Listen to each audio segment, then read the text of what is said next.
Sejam bem-vindos ao canal Leitura. O meu nome é Margarete Bruno, sou jornalista e escritora, autora dos livros Dudu e o Dente de Leite, Fragmentos, Palavras no Silêncio da Noite e Lila, a nuvenzinha que descobriu a alegria de chover.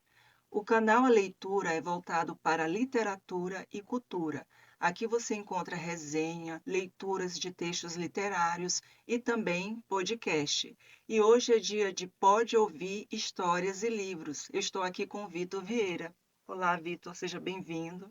Olá, é uma alegria, é uma honra poder estar com você hoje, com quem nos assiste, nos ouve. Sempre é uma honra muito grande poder falar, né, sobre escrever, sobre ler, sobre aquilo que nos movimenta, que é esse universo que somos, né? Vitor Vieira é psicanalista formado pelo Instituto Brasileiro de Psicanálise, com pós-graduação em neurociências, psicologia positiva pela PUC. Possui também formação em filosofia à maneira clássica pela Nova Acrópole Brasil. É graduando em filosofia pela USP. Vitor é idealizador e coordenador do projeto social Psicanálise nas Escolas. É autor dos livros Voz das Luzes, Medos e Lutos e Diagnósticos dos Sonhos. Vitor, sobre o livro Medos e Lutos, é fácil fala que a seguinte frase de Freud. Freud nos ensina que um de seus mais importantes textos, Luto e Melancolia, que o luto não se deriva somente da morte real, mas das diversas mortes simbólicas que ocorrem ao longo da vida. Depois você sinta outro pensamento que é de Aristóteles. Eu aprendi que a coragem não é a ausência de medo, mas o triunfo sobre ele. O homem corajoso não é aquele que não sente medo, mas aquele que conquista por cima do medo. Levando em consideração, né, a psicanálise e a filosofia, o que é o medo e o luto, que você tanto discorre no seu livro.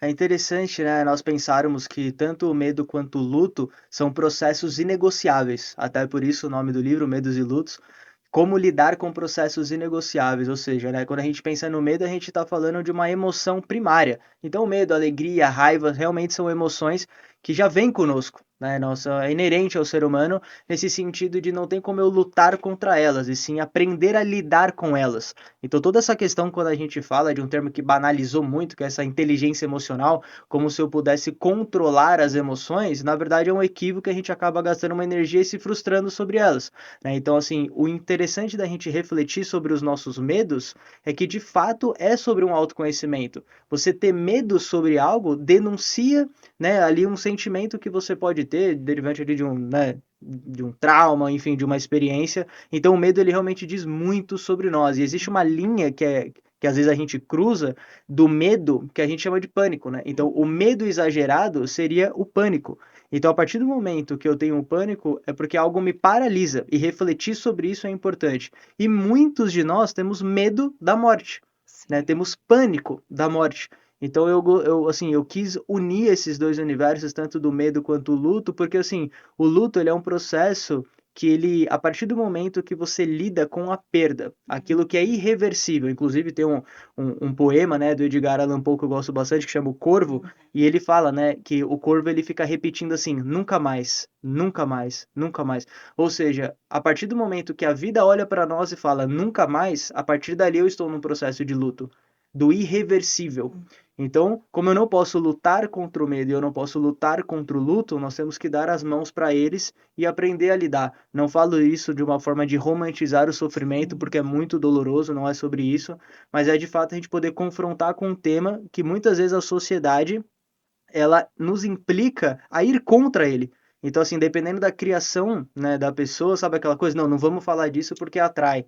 Não, não vamos falar de morte, não, porque falar de morte é pesado, falar de luta é pesado. Só que é aquilo, né? Uma hora você vai passar por isso, É, né? inclusive você falando sobre essa questão, dependendo da criação, do que a pessoa acredita. Por exemplo, eu perdi meu pai, né? Eu estava até comentando com você. Eu falo que é uma perca temporária, né? Uhum. Então, no início eu sempre colocava assim, todo mês, dava 11 do 11, eu falava alguma coisa, e uma pessoa uma vez falou assim, nossa, mas Você não acredita que ele foi para o céu? Eu falei, sim, acredito. Então, descansa, para de ficar, sabe, toca a vida. E aquilo dali mexeu muito comigo, porque era a forma que eu estava vivendo o luto. Meu pai, por exemplo, quando ele morreu, eu não consegui chorar. Uhum. Eu fiquei totalmente paralisada. Eu vi todo aquele processo da ida dele, né? E passei meses sem derramar uma lágrima. Não consegui. Mas também era como se eu sentisse ele todo o tempo perto de mim. E depois que eu percebi que eu entendi, eu não conseguia separar. Meu pai morreu, meu pai não Uhum. está mais aqui. Eu acho que era uma questão mesmo do cérebro, né? Então, assim, hoje eu sinto muita dor, né? São aí 4 anos, né? Alguns meses da partida. Mas tem coisas que você fala aí no seu livro que até me traz uma paz, porque também a forma que nós vivemos é uma forma de também eternizar, Isso.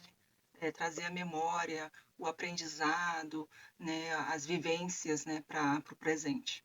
E assim, né, inclusive eu até falo no livro, né, não para confortar as pessoas num sentido banal e raso, mas é porque literalmente o luto ele não tem um prazo de Hum, validade, né, e assim, então é muito injusto e muito cruel quando eu vejo, né, algumas pessoas, trabalho, enfim, né, falando assim, pô, depois de 2 semanas já é patologia, depois de 2 meses já é patológico, sabe? Isso eu acho de uma crueldade gigante, porque é aquilo, a morte ela é biológica, mas a uhum, forma como nós lidamos com luta é cultural.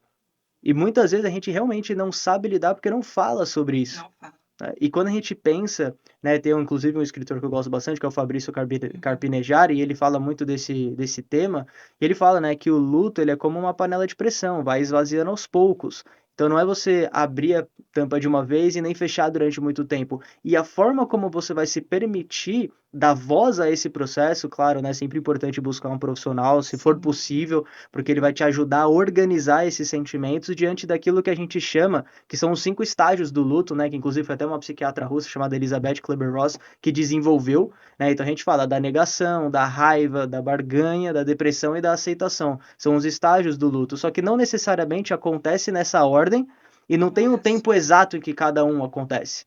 Então a maneira que a gente sabe que a gente vive, principalmente no mundo hoje, né, dessa cobrança gigante de produtividade, disso, né, e aquilo, é aquilo, as pessoas às vezes só têm que seguir em frente e elas vão entender e confrontar esse processo de luto lá na frente. E aí, buscando uma frase que você comentou no início, que inclusive do prefácio da Maria Bertelli, né, que também é Uhum, psicanalista, né, uma grande colega, uma grande amiga, ela justamente fala desse luto simbólico, porque o que o Freud ele coloca no texto? Que se você não elabora os seus lutos anteriores, você não é capaz de elaborar o seu luto presente.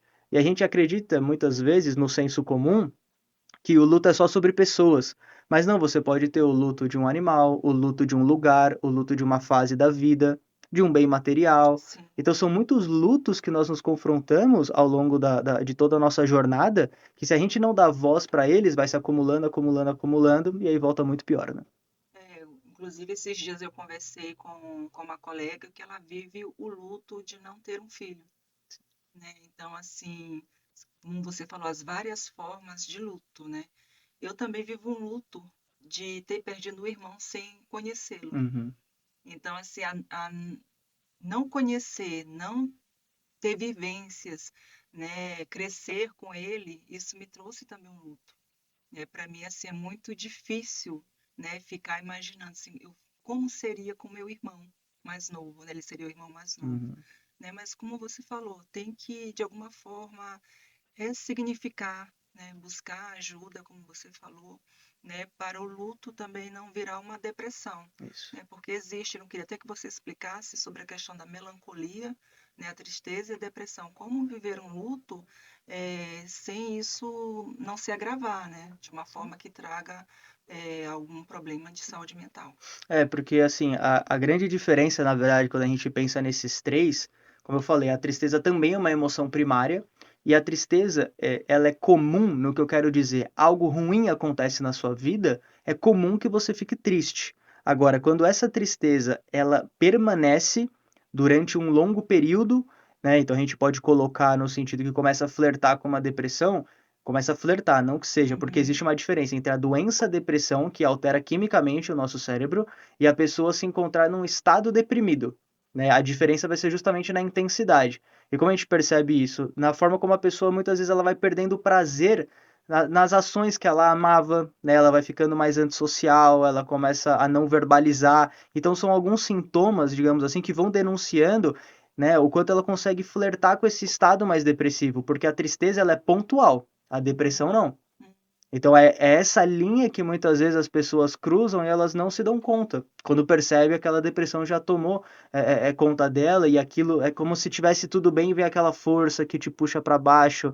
E aí a gente sabe o quanto, né, as pessoas não têm uma sensibilidade muito por hoje essa luta da saúde mental, né, de falar, pô, então levanta da cama, se esforça um Sim. pouquinho que você consegue, né? E eu sempre trago um exemplo sempre que eu posso. Existe um neurocientista chamado Pedro Calabres, ele dá um exemplo magnífico, porque ele fala assim: você chegar para uma pessoa que está em depressão e falar assim, pô, levanta da cama que você consegue, é a mesma situação de chegar numa pessoa que tem diabetes e falar, regula a sua insulina aí, se esforça um pouquinho, como se essa dor psicológica ela fosse inferior à dor física. E esse é um problema que nós temos. E aí, rapidamente, para sintetizar essa questão da melancolia, a melancolia ela flerta muito mais com uma questão de personalidade. Hum. Né? Então, existem pessoas que são melancólicas, e geralmente a gente fala, né, que o artista ele é melancólico, o Mais escritor ele sensível. tem uma sensibilidade diferente. Ele pode falar, eu te amo, mas ele não vai Uhum. falar. Ele vai, assim, criar uma poesia Sim. para fazer aquilo. Então, é um estado melancólico de contato com o mundo, mas não necessariamente ele está triste. Existem pessoas melancólicas que são felizes na sua melancolia, se elas conseguem canalizar isso, muitas vezes através da arte ou de projetos sociais. Inclusive você falando da questão da sensibilidade, né? Eu como escritora que eu estou mais sensível, às vezes até melancólica, é o momento que eu Uhum. produzo mais. Eu consigo escrever muito, muito. Eu tenho vários livros escritos que geralmente foram em momentos bem difíceis. Eu consegui colocar isso no papel e virar um livro, né? E eu gostaria também, Vitor, que você falasse um pouco do seu livro, Voz da Luz, né? Isso. Por favor. Na verdade, eu não sabia que ele ia se tornar um livro, né? Esse livro ele foi o primeiro livro que eu escrevi. Eu comecei ele no final de 2016, mas ele só foi ser publicado em 2020.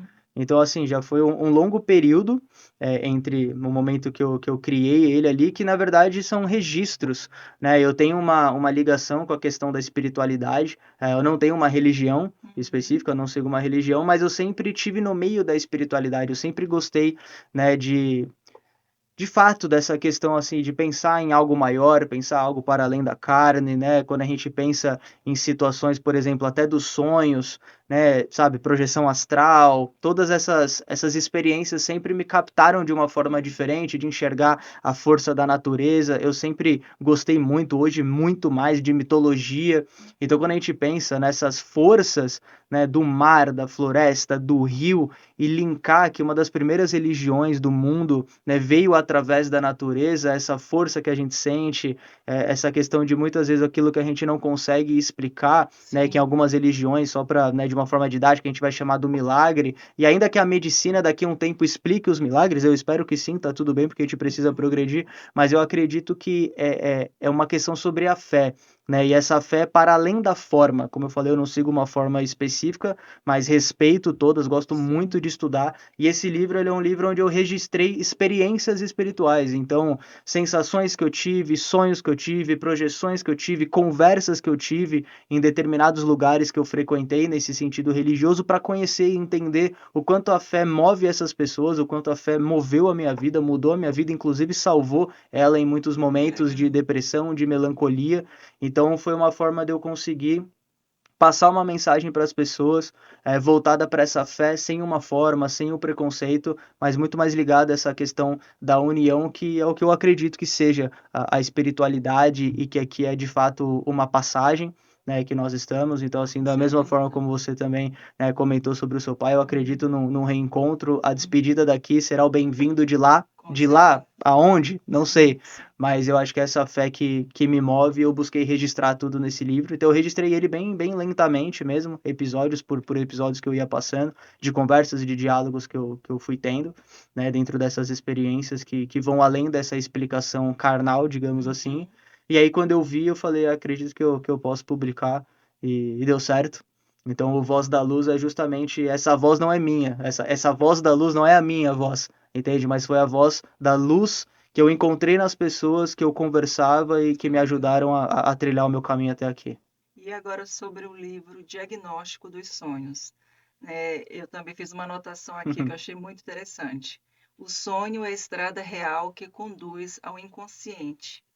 E depois você cita que o prazer do inconsciente será o desprazer do consciente. Aí o que Freud quis dizer sobre essa questão do inconsciente, o consciente e relacionado com o sonho, né? Esse livro também foi uma intenção de eu conseguir organizar toda essa experiência que é o ato de sonhar, porque quando a gente olha lá para trás, como eu falei, até buscando um pouco mais dessa mitologia como Orfeu, que é o deus do sonho, quando a gente pensa em toda essa experiência onírica que nós chamamos, antigamente tinha até uma questão que os sonhos era visto como um oráculo, né? Então Uhum. você encontrava pessoas que já tinham partido nos sonhos ou eram sinais divinos. Então a humanidade durante muito tempo encarou os sonhos dessa forma e o Freud ele conseguiu captar essa energia, digamos assim, não só no sentido místico, mas psíquico mesmo, daquilo que os sonhos poderiam ser como se fosse uma espécie de desejos que nós temos ali, né? Então, assim, você provavelmente muitas vezes já sonhou tendo uma ação num sonho que você não teria acordado, mas que naquela instância, naquele momento, você precisava sonhar com aquilo. Né? Então, os sonhos eles dizem muito sobre nós, como eu falei, sobre os nossos medos, sobre os nossos desejos, sobre as nossas angústias. E aí, quando o Freud coloca que o prazer do consciente é o desprazer do inconsciente, é que justamente muitas vezes nós vamos ter sonhos que nos trazem determinada angústia, como por exemplo o pesadelo. Uhum. Né? Então, assim, até existe um psicólogo neurocientista, né, que ele fala exatamente sobre essa questão de o sonho como sendo uma espécie de cenário premonitório, mas para você se preparar para uma situação. Na verdade, é o que a neurociência conseguiu chegar hoje, que o nosso cérebro ele tem uma espécie de anseio pelo estágio REM, que é onde Uhum. acontecem os nossos sonhos. Então, entre o sono regenerativo, que é o sono profundo, e o REM, que é onde os sonhos acontecem, o nosso cérebro prefere o REM. Então, por exemplo, dá um exemplo simples aqui, né? Então, vamos supor que um animal, ele sonha que se ele for na beira do rio beber água, vem um jacaré e dá uma mordida nele. Quando ele acordar, mesmo que ele não lembre desse sonho, a probabilidade dele ir no lago, no rio, é muito menor, percebe?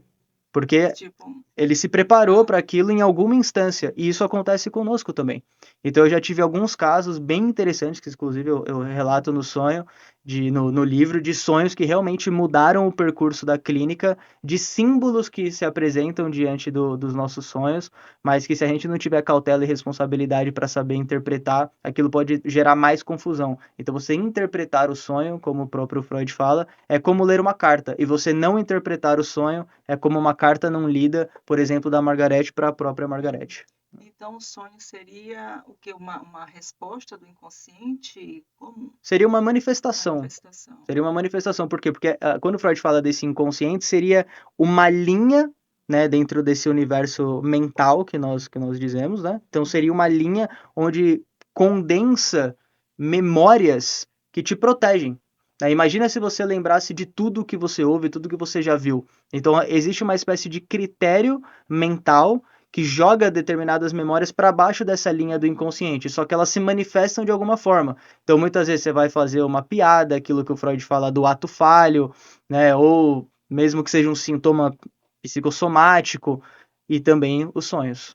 Né? Então, quando o Interessante. sonho, ele fala que o sonho é a estrada que conduz para o inconsciente, é nesse sentido, né? E você falou também do pesadelo, né? E agora eu li também no livro a questão da paralisia do sono. Uhum, O que é isso para psicanálise e neurociências? A paralisia. Eu já tive algumas, né? uhum. Coisa horrível de estar acordado e você ver aquilo acontecendo, tentar falar, você tem todas as sensações e não consegue, tipo, acordar, mesmo estando acordado. É muito estranho. Sim, quando a gente pensa no sentido da neurociência, a gente vai encarar muito mais como se fosse ali uma falha num mecanismo, porque existe uma região do cérebro, que é o córtex pré-frontal, responsável pelas nossas questões racionais. E quando nós dormimos, claro que eles estão funcionando ali. Então, tanto a parte do cérebro, né, que funciona as emoções, que funciona a parte racional, eles precisam estar em conjunto. E dependendo ali da energia que aquele sonho tem,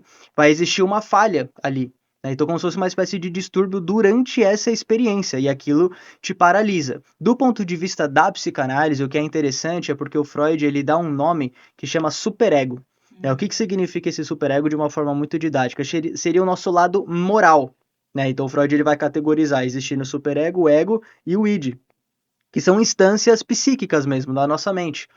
Então, o superego funcionando como essa questão moral é aquilo que não deixa com que a gente faça uma ação que vai nos prejudicar.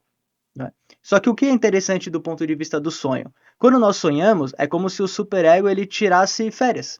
Ele fica um pouquinho de lado. Por isso que muitas vezes a gente tem descargas de desejo de sonhar com situações extraordinárias que você sabe que você não faria acordado, né? Mas por quê? Porque o superego ali ele não precisa trabalhar. Ele trabalha quando você está acordado. E a paralisia do sono, muitas vezes, psicanaliticamente falando, seria um sonho tão intenso, tão intenso, tão intenso. Vou dar um exemplo, né, exagerado aqui, mas vamos supor que você num sonho cometeu um assassinato, que você tinha ali um desejo de fazer aquilo e você, enfim, né, chegou a cometer ali o assassinato em uma pessoa. Quando você acordar, é como se aquilo fosse tão intenso para você que o superego ele vai te bloquear, porque vai saber que você teve uma descarga tão prazerosa que você quer fazer aquilo acordado. Então o superego ele te bloqueia até você voltar para si e entender que aquilo, né, enfim, terão consequências se você fizer isso e é melhor não fazer. Então, tanto existe na psicanálise nessa questão do inconsciente como vilão,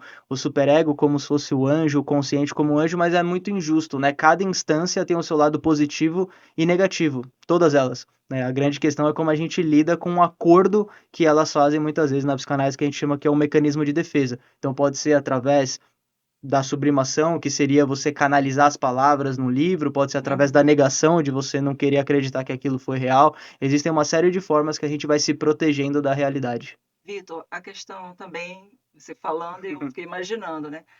Tem pessoas que geralmente não sonham. Quer dizer, existe isso de não sonhar ou não lembrar? Isso, não. Todos nós sonhamos todas as noites, né? Que algumas pessoas só não se recordam. Isso significa algum problema ou não? Ou apenas o inconsciente, não sei, não quer deixar isso voltar à consciência? O que significa mais ou menos? Exato. É importante a gente entender que os sonhos ainda são um mistério para nós. Por mais que a neurociência avançou muito, por mais que a psicanálise contribuiu para todos esses avanços a partir do Freud e outros psicanalistas que vieram posteriormente, mas ainda assim o sonho é um mistério para nós justamente porque ele tem esse lado místico. Por mais que a gente explique como os sonhos funcionam, eu consigo explicar o mecanismo, a dinâmica em que ele funciona, mas por que ele funciona e o quanto existem sonhos, inclusive até famosos, de Einstein mesmo, gigantes aí, gênios, que sonharam e acordaram ali com determinada revelação, ainda soa um pouco misterioso para nós, por mais que a gente consiga explicar como acontece. Então, se a gente pensar que uma pessoa ela sonha e ela não lembra, não existe uma explicação cravada para isso, mas existem as teorias. Uma delas, psicanaliticamente falando, você brilhantemente falou agora, que seria justamente o conteúdo, ele talvez seja tão insuportável ali que, né, a sua mente te protege daquilo. Nossa, imagina se ela tiver acesso a essa descarga de desejo que ela teve. Mas existe um outro lado também, aí voltando um pouquinho mais para uma questão de hábito, que é o sono. E cada vez mais hoje as pessoas estão prejudicando o seu sono, né? Sim. Então a gente tem dormido cada vez menos por toda essa cobrança que existe. Claro, né? A vida é corrida, mas não estou falando disso de quem dorme pouco porque trabalha, mas sobre essas questões mesmo, né? De muita tela antes de dormir, pessoas que comem muito antes de dormir, gerem álcool antes de dormir. Tudo isso prejudica muito aquilo que nós chamamos de higiene do sono. Então, se você não faz uma boa higiene do sono, de dormir no mínimo entre ali 7, 8 horas, né, já buscando deixar a tela, pelo menos aquela tela branca, aquela luz forte, 2 horas antes de você dormir, não tem problema você assistir a sua série antes de dormir, você fazer a sua leitura, mas essa luz muito intensa e ter essa vida nesse sentido agitado, pessoas que tomam café muito tarde, tudo isso vai prejudicar a dinâmica do cérebro, e é claro que prejudica o sono, e prejudicando o sono, prejudica o seu sonho, então a probabilidade disso atrapalhar a sua memória é muito grande. Só para fechar, porque o que acontece? O sonho, ele já é uma memória. É como se nós, de uma forma bem sintetizada, é como se nós tivéssemos, dentro dessa linha do inconsciente, a gente armazenasse muitas lembranças ali, como se fosse realmente um depósito de memórias. Então, quando você sonha, é como se as nossas sinapses, as nossas conexões disparassem memórias, entende? Então, quando você acorda e você lembra de um sonho, você está lembrando da lembrança. Você está tendo a memória de memórias combinadas. Por isso que a gente esquece muito rápido. Então, o sonho é como se fosse uma caixinha do passado, Isso. presente, né? Então, e mescla tudo e Exatamente. resulta em sonho. Vitor, também eu queria saber eu percebi, né, no seu livro Medos e Lutos e Diagnóstico dos Sonhos, tem muitos relatos aí de experiências que Uhum. você viveu, né? E você também falou do Voz da Luz, né, que também é ligado com a espiritualidade. Como se deu o processo criativo dos 3 livros, né? Porque, querendo ou não, sonhos, medo, luto e espiritualidade, acredito que estejam interligados, né? 100%, 100%. Como foi esse processo criativo dos 3 livros? Sim, muito pessoal. Muito pessoal, inclusive, né, eu busco cada vez mais me inclinar em questões técnicas, eu estou muito mais voltado hoje para essa questão técnica mesmo, né, da leitura e mesmo da escrita, porque esses livros, de fato, eles foram muito pessoais. Claro que eu busquei organizar eles de uma forma didática, né, até por ser professor também, então buscar contribuir com uma linguagem acessível, não que fosse uma linguagem acadêmica, nem nada parecido por vir desse meio. Então ele foi um processo realmente de compartilhar experiências, mas que eu pudesse mesclar com informação, com conhecimento, com casos, com exemplos que pudesse trazer as pessoas para perto do universo que eu vivo, que mudou a minha vida e que eu espero contribuir para a vida do outro também. Então, tanto os 3 processos, o da Voz da Luz ele foi um pouquinho diferente, porque eu não tinha pretensão com que ele fosse dessa forma, então mais pessoal ainda, como se fosse um diálogo, uma conversa ali que eu estivesse contando um episódio para alguém. Agora, os outros 2 já teve esse peso de saber que eu ia fazer. Entende? Então, o que é interessante, né, só uma curiosidade do processo, porque eu comecei o diagnóstico do sonho justamente porque em 2022 eu apresentei um seminário sobre sonhos, né? Então foi um curso que eu dei no Instituto Paulista de Psicanálise, né? E integrou o curso, né, da formação de psicanálise. E eu falei, bom, e se eu compilasse essas informações em um livro? Então eu peguei o seminário que estava pronto, foram mais de 20 horas de aula, e eu transformei ele no livro, de uma maneira didática, inclusive até com o método 4P, que é um método de você interpretar sonhos respeitando a subjetividade do paciente. Mas no meio do processo desse livro, eu passei e comecei a me dar conta de outros processos de luto. E aí, justamente nessa melancolia que nós estávamos falando, e como eu vivo muito da minha expressão, eu vivo para me expressar, Sim. sabe?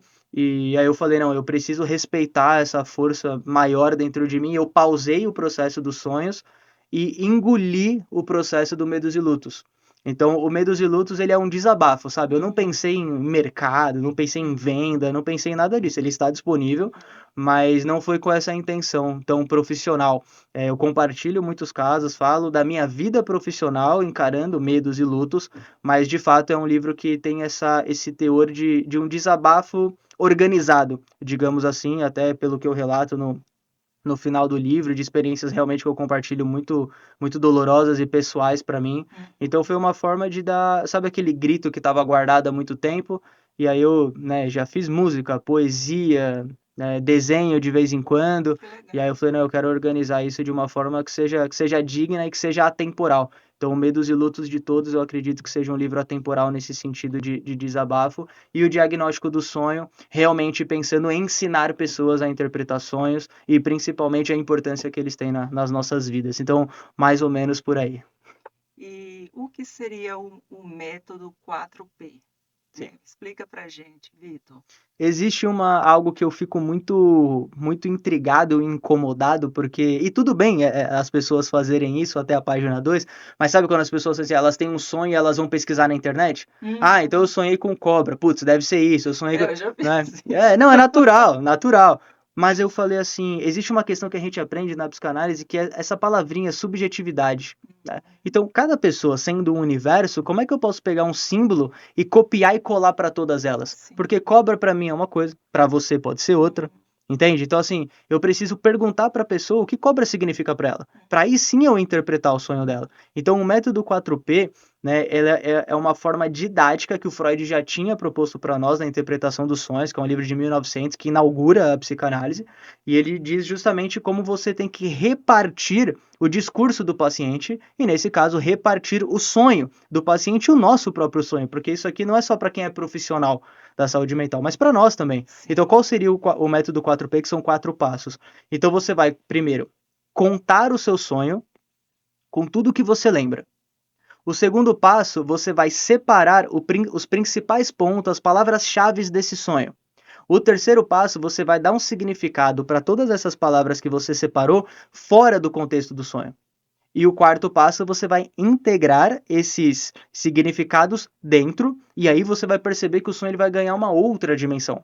Por exemplo, se eu falar assim, inclusive eu até relato no livro, se você pensar, nossa, eu sonhei que eu estava num metrô e aí apareceu uma baleia e aí ela era uma baleia cinza, e aí eu comecei a correr. Você fala, velho, você tava no metrô, o metrô tava lotado, apareceu uma baleia no metrô, andando, correndo atrás de você, ela tava com um macacão cinza, o que que isso tem a ver? Aí vai parecer que é aquele sonho maluco aleatório. Aí você fala, calma, vamos aplicar o método. Então, o que que significa o metrô para você? Ah, movimento. O que que significa a baleia? X, entende? Você vai repartir, dar um significado fora do contexto, porque o Freud ele fala que os nossos sonhos, eles existe uma questão que chama de condensação.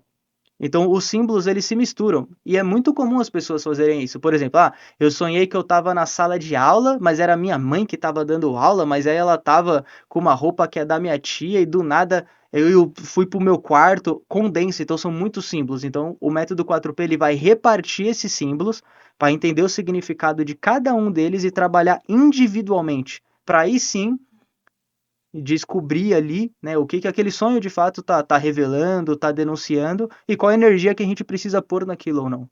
E através do diagnóstico do sonho, é possível ter uma cura de algum trauma? É possível isso, Vitor? Eu acho, vou tomar a liberdade de achar arriscada a palavra cura, Tá. porque a partir do momento que eu falo que algo foi curado, eu estou partindo do pressuposto que aquilo não vai acontecer mais. Então, quando a gente fala que uma doença curou, porque aquela doença deixou de existir. Então, eu acredito que quando a gente pensa num sentido mental, né, a própria cura na psicanálise, ela existe, mas ela atua numa outra dimensão de tratamento. Então, o sonho, eu acredito que sim, se a gente pensar na cura enquanto um norte a ser seguido. Um alívio. Um alívio, isso, né? Porque aquilo, né? Como a gente fala, eu preciso saber com o que eu tô lidando. Então, os sonhos muitas vezes servem como essa porta para esse real que a gente falou lá atrás, para saber com o que eu estou lidando. Então, nesse sentido, sim, inclusive já fica uma indicação, né, desse assunto que nós estamos falando, um dos clássicos, um dos meus livros preferidos, que é de Dostoiévski, que chama O Sonho do Homem Ridículo. Né? Então, o Freud ele lê esse conto de Dostoiévski, né? E no conto do Dostoiévski existe uma espécie de cura ali, sem querer dar um spoiler de mais de 100 anos, mas existe uma espécie de cura nesse livro. Então o Freud ele consegue captar e chama o sonho do homem ridículo. Então ali já tava essa semente ali do que os sonhos poderiam representar para nós. Não, e o sonho, como você falou, é um mistério, né? Eu, por exemplo, eu sou uma pessoa que tem muita fé, né?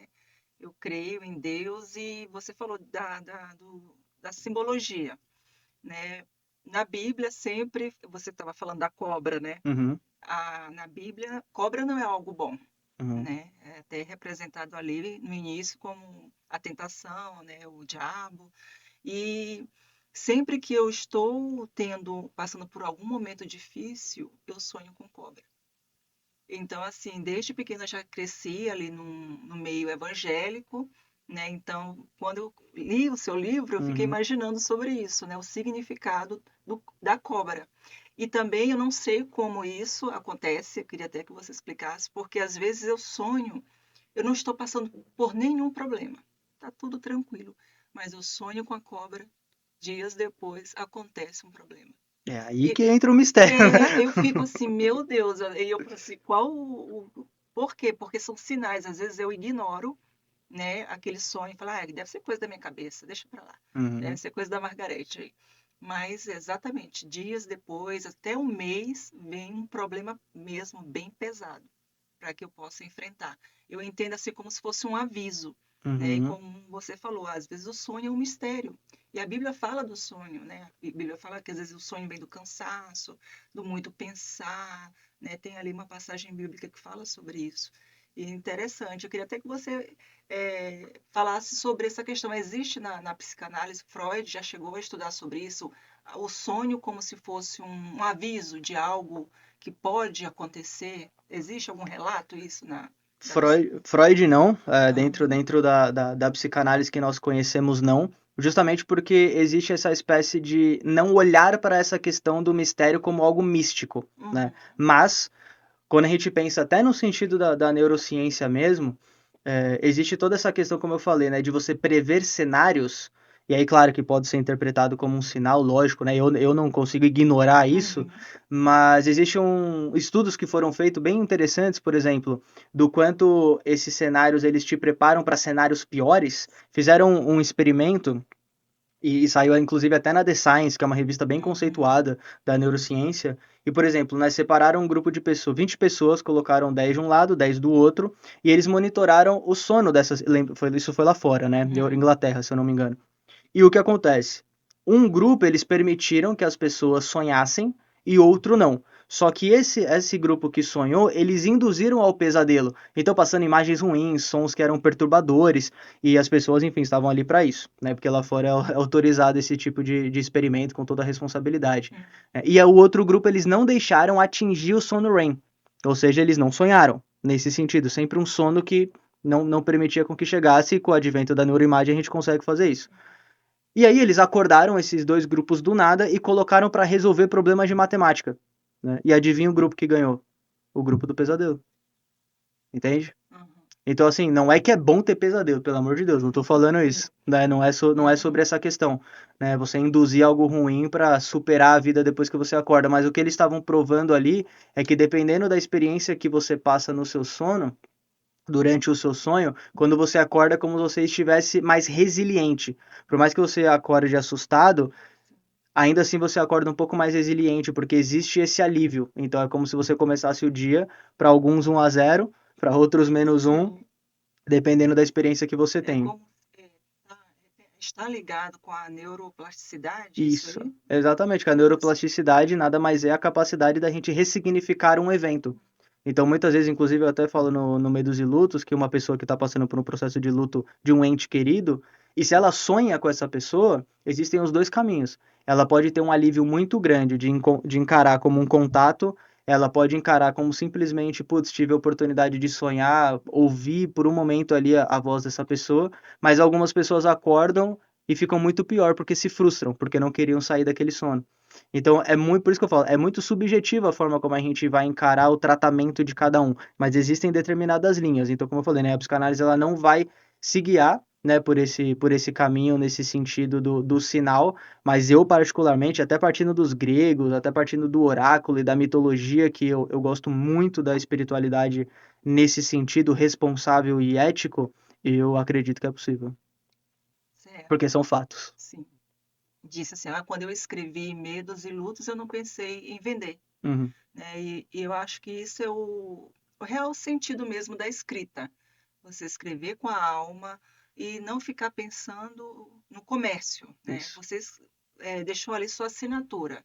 Ali você está imortalizado, né? Você descarregou ali histórias de alguma forma. Por exemplo, eu quando escrevo para criança é de alguma forma o que eu vivo com meus filhos, o que eu vivi no passado, Uhum. né? Então, você falou algo bem interessante e admirável isso, porque hoje em dia existe muita questão de só produzir livros para vender.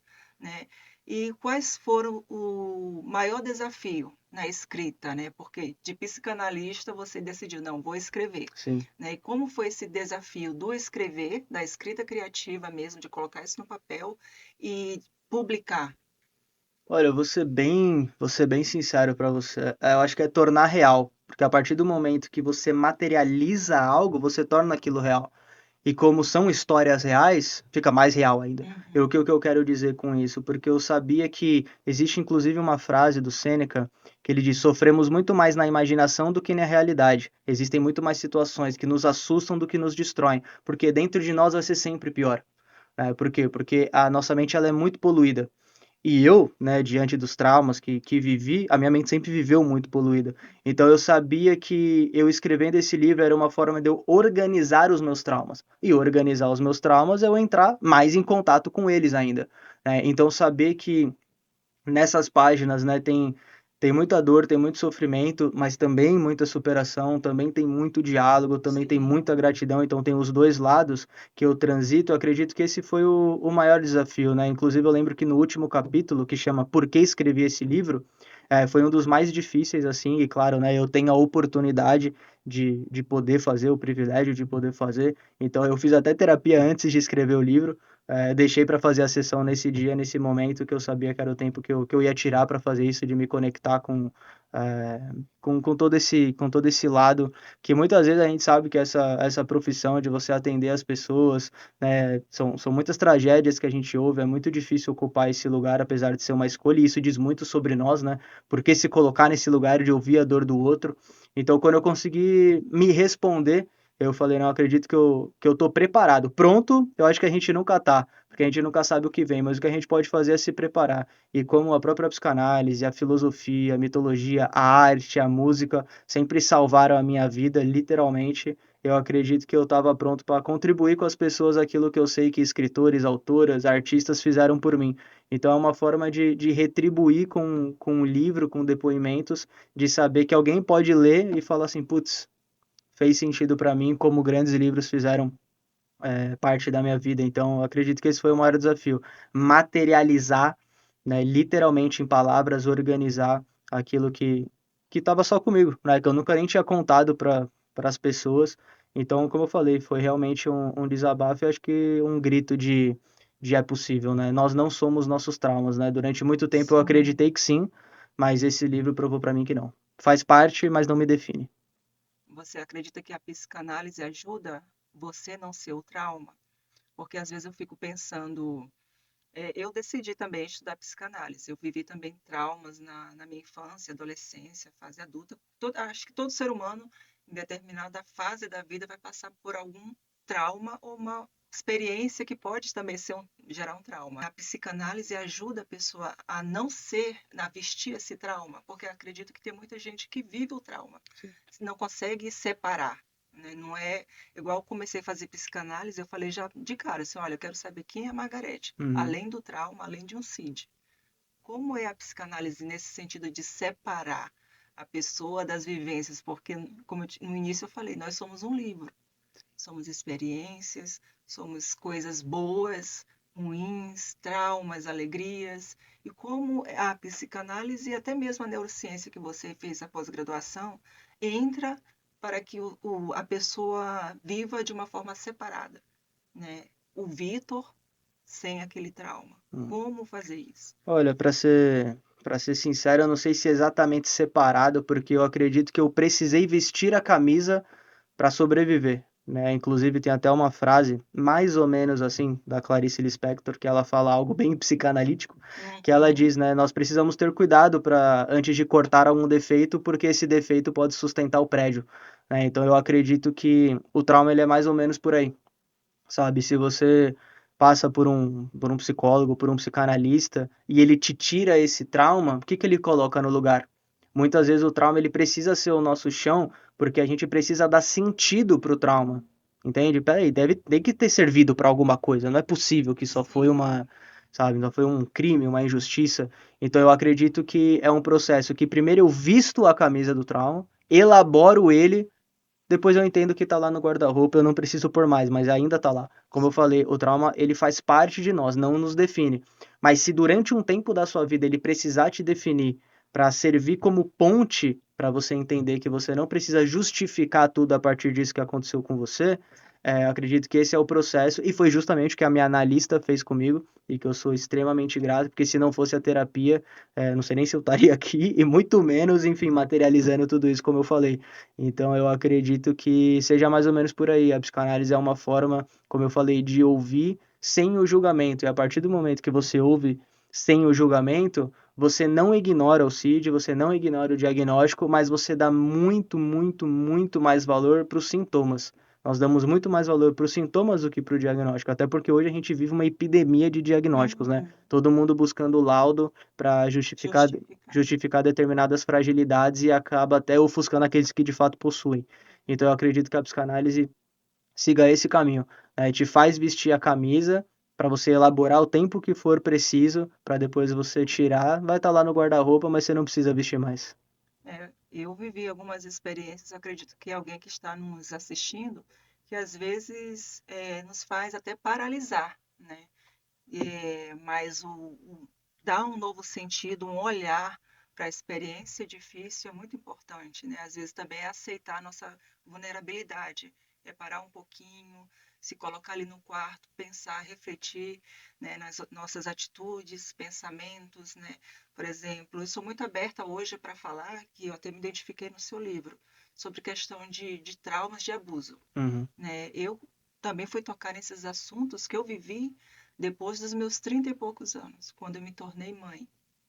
Então, assim, eu passei em fases da minha vida abusos de alguma forma diferente. Às vezes uma foi física, verbal, psicológica. E depois, eu nunca falei para os meus pais, quando criança também. Não falei na fase adulta também. Eu mentia, eu falava que uhum, era outra coisa, né, para não preocupá-los. E hoje eu entendo, né, que muita coisa eu deixei de viver e vivi por causa de um trauma. Então, essa questão do olhar para si, não viver de uma forma talvez imprudente, né, dar desculpas. Não, é porque eu vivi aquilo, então eu sou assim por isso, sim, né? Acho exato. muito interessante isso da psicanálise, ajudar a pessoa a ter um novo olhar sobre si e sobre o mundo e as vivências. Sim, exato. Vitor, é outra coisa também. É, você tem algum projeto para agora? Porque você é professor, né? Sim. Você dá palestras também, né? Quais são os teus projetos, teus planos aí? Sim, nós temos o primeiro, né, um projeto social chamado Psicanálise nas Escolas, como você comentou no início, que a ideia é levar a saúde mental de forma acessível para escolas do Estado, ou seja, nas escolas públicas. De fato, como eu falo, né, se eu tivesse contato com esse universo quando eu era criança ou adolescente, muitos danos teriam sido evitados. Uhum. Então eu busco levar isso para os adolescentes com todo um time de profissionais que eu sou extremamente grato por fazerem parte, porque sozinho eu não faria nada. Então é realmente um time que atua, inclusive está convidado assim que você Legal. puder. E hoje a gente também tem um outro caminho para o projeto, que é levar rodas de conversa, levar palestras para essas escolas, justamente para falar de temas tão difíceis quanto esse. Então, nesse momento, eu estou muito focado nessa questão dos projetos. Inclusive, você que é profissional da saúde mental e tiver interesse, né, em levar o tema que você seja especialista ou fazer parte de rodas de conversa, por favor, entre em contato. Nós precisamos de braços para se fortalecer cada vez mais. E nesse momento eu falei, eu estou muito voltado a divulgar já os livros que estão publicados, acho que eu tenho muito ainda para trabalhar com eles e cada vez mais trabalhar minha escrita, trabalhar minha leitura, sem pressa. Nós somos muito guiados, né, e consumidos por todo esse mundo que nos cobra essa produtividade o tempo todo. Sim. Então a literatura me ensinou a viver sem pressa, né? Então você vai ler um parágrafo, vai ler de novo, vai ler de novo, vai ler de novo, vai ler de novo. Então eu estou muito voltado para essa questão de me conectar mais ainda, me descobrir mais ainda como escritor, como um bom leitor para poder, enfim, continuar passando a mensagem que faz sentido para mim. Durante a entrevista você citou alguns autores, né, Sim, Vitor? E eu gostaria de saber, que é uma pergunta-chave de todo o podcast. sim. Se você pudesse estar com algum autor, quem seria e por quê? Nossa, nossa. Olha, eu tenho alguns, né? Eu gostaria muito de estar com a Clarice, né? Quando eu São descobri incríveis. ela, apesar dela estar no hype do hype, mas sempre, mas eu acredito que existe ali essa melancolia, que ela deu sentido para essa melancolia, então para mim faria muito sentido. Acredito que Freud seria um deles, porque o Freud foi um cara que conseguiu organizar tanto a filosofia quanto a mitologia e transformar em um tratamento, né? Aquilo que parecia metafísico, metapsicológico, ele conseguiu organizar num tratamento, e acredito que Machado. Então eu vou ficar com esses três, Nossa, Clarice, muito Machado e bom. Freud. Sentar numa mesa com eles, acho que seria, enfim, não sei nem o que seria, não tenho nem palavras para descrever. Sim, eu sou apaixonada por Clarice Lispector. Eu me identifico demais com ela, porque até tem uma fala dela que ela fala assim: ah, quando eu escrevo para adulto, eu sou triste. É. Quando eu escrevo para criança, eu sou materna. Escrevo alegria, eu sou desse jeito. Porque quando eu escrevi esse livro aqui, Fragmentos, é a melancolia, é a tristeza, são algumas vivências difíceis que se tornaram poesias. E quando eu descobri a escrita para criança, eu vi a maternidade. E é uma coisa muito diferente, muito assim, sabe? Tem muito amor envolvido, muito carinho.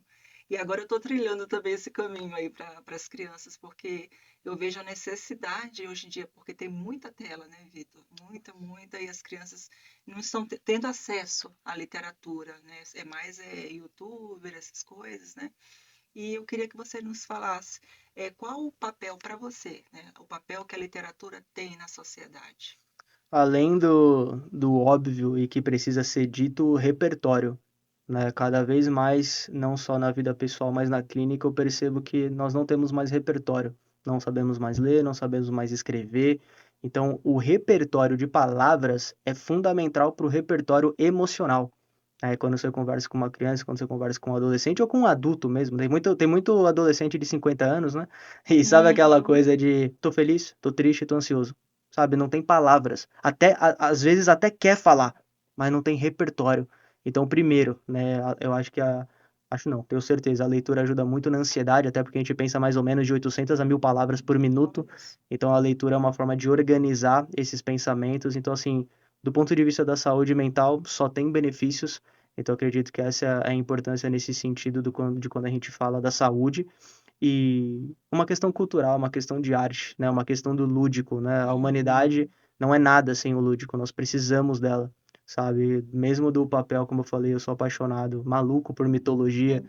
e a mitologia durante muitos anos era tudo que nós tínhamos. Era o Sim. entretenimento, era a escola, era o aprendizado, era a observação do comportamento humano, A e fé, né, a fé. também.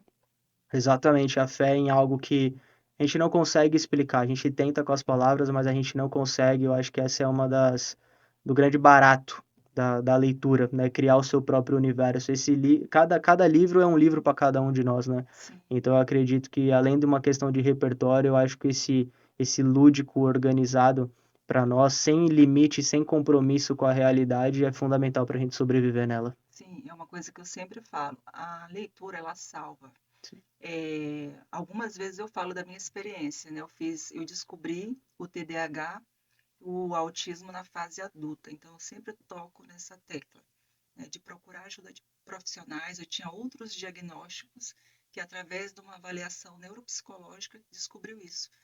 E depois da avaliação que eu fiz com o Daniel Salvador, Uhum. excelente, ele me deu um livro, né? 20 e poucas páginas ali. E ele falou: Margarete, a sua memória e outras partes ali que estão descritos na avaliação não foram tão prejudicadas porque você lê bastante. Ou seja, eu tenho uma memória nada confiável, Uhum. né? Eu tenho dificuldade às vezes em articular, em pensar rápido, mas ele falou: se você não lesse tanto, seria bem pior. Então a literatura me salvou, né? Eu sou filha de pais analfabetos, analfabetos funcionais, mas a casa dos meus pais era cheia de livros. Então, desde pequenininha, eu já fui tendo contato com a Bíblia, olha só, Uhum. que é muita coisa. Ali é uma enciclopédia, é uma biblioteca, na verdade, né? Eu fui lendo gibis, a Metamorfose, olha, pequena lendo isso, as cartas de Perovete Caminho, então isso foi tudo trabalhando. Então, também desde pequenininha eu fui muito quieta, né? Então eu escrevia também muito. Então isso me ajudou bastante. Então, leiam muito, né? E outra coisa, Vitor, eu queria que você deixasse uma mensagem para quem está nos assistindo, que já estamos chegando ao finalzinho aí do podcast. Qual a mensagem que o Vitor deixa? A mensagem que eu deixo é uma passagem de um outro grande escritor chamado Kant, onde ele diz sapere aude. Sapere aude significa ouse saber. Tenha coragem de saber, tenha coragem de pegar um livro e ler. Não tenha pressa para terminar, mas termine. Eu acredito que a leitura, como você falou, ela salva. Inclusive, até me lembrei agora, antes de nós encerrarmos, de uma passagem do grande escritor Rubem Alves, e ele fala que e ele tem muito contato com essa questão infantil também, e ele fala que ele foi numa escola e uma criança fez a pergunta mais difícil da vida dele, que inspirou ele a escrever um livro. E ele estava falando sobre essa questão da memória, sobre essa questão da saudade, e uma criança olhou para ele e perguntou: professor, para onde vão os dias vividos? Olha só. E aí ele ficou sem resposta, e isso Teólogo também, né, Roberto? exato, inspirou ele a escrever. Então busque inspiração, né? Leia. Num mundo tão, como eu falei, tão poluído, e claro, a internet cumpre um papel fundamental, mas busque ler porque isso realmente pode salvar sua vida de formas que você nem imagina. A leitura, o Entendi. conhecimento, é tudo que temos. E onde encontrar os seus livros, Vitor? É diretamente no Instagram? Se tem algum site, como faz? Sim, tem os dois, né? Você pode me encontrar lá no Instagram, que é Psique Vitor Vieira, Psique de psicanalista, então Psique Vitor Vieira, e tem um site que é psiquevitorvieira.com.br. Então lá você encontra todas as informações. Vitor, muito obrigada. Chegamos ao final do podcast. Foi maravilhoso. Eu agradeço muito por ter aceitado o convite. Tá? Eu agradeço você por ter assistido ao podcast. Pode ouvir histórias e livros. Eu peço que siga o canal A Leitura, ative o sininho e compartilhe, tá bom? Vamos difundir literatura e cultura. Um abraço.